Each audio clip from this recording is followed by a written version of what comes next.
2 तासापासून कॉल करून ॲम्ब्युलन्स न आल्याने गरोदर मातेची रस्त्यातच डिलिव्हरी झाल्याची घटना त्र्यंबकेश्वर तालुक्यातील वाविहर येथे घडलेली आहे. कॉल करूनही वाहन उपलब्ध करून न देणाऱ्या यंत्रणेचा जाहीर निषेध केला जात असून आदिवासींच्या नशिबी नेहमीच वनवास असल्याचं संतप्त प्रतिक्रिया व्यक्त होत आहेत.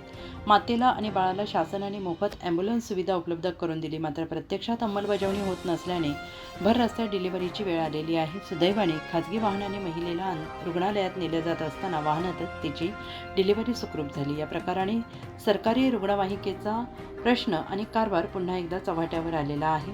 त्र्यंबकेश्वर तालुक्यातील वाविहर्षेतील एका महिलेला आज सकाळी प्रसूती वेदना सुरू झाल्याने सकाळी 6 वाजल्यापासून सदर महिला 102 108 वर कॉल करून ॲम्ब्युलन्सची मागणी करत होती, मात्र त्यांना अनेक कारणे सांगून ॲम्ब्युलन्स देण्यास नकार दिला. शेवटी त्या मातेला खाजगी वाहनातून त्र्यंबकेश्वर येथे डिलिव्हरीसाठी देत असताना पहिने गावाजवळ खाजगी वाहनामध्ये तिची डिलिव्हरी झाली आणि सुदैवाने तिची प्रसूती ही सुखरूप झाली आहे. माझं नाव युवराज काशीनाथ कराळे. मी राहणार वाविहर येथील आहे.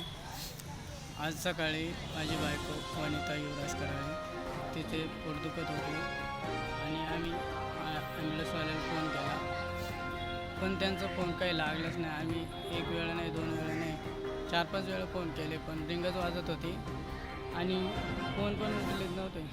त्याच्यामुळं आम्हाला प्रायव्हेट गाडी करून दवाखान्यात यावं लागलं आणि निमेच रस्त्यात प्रेग्नंट डिलिव्हरी झाली.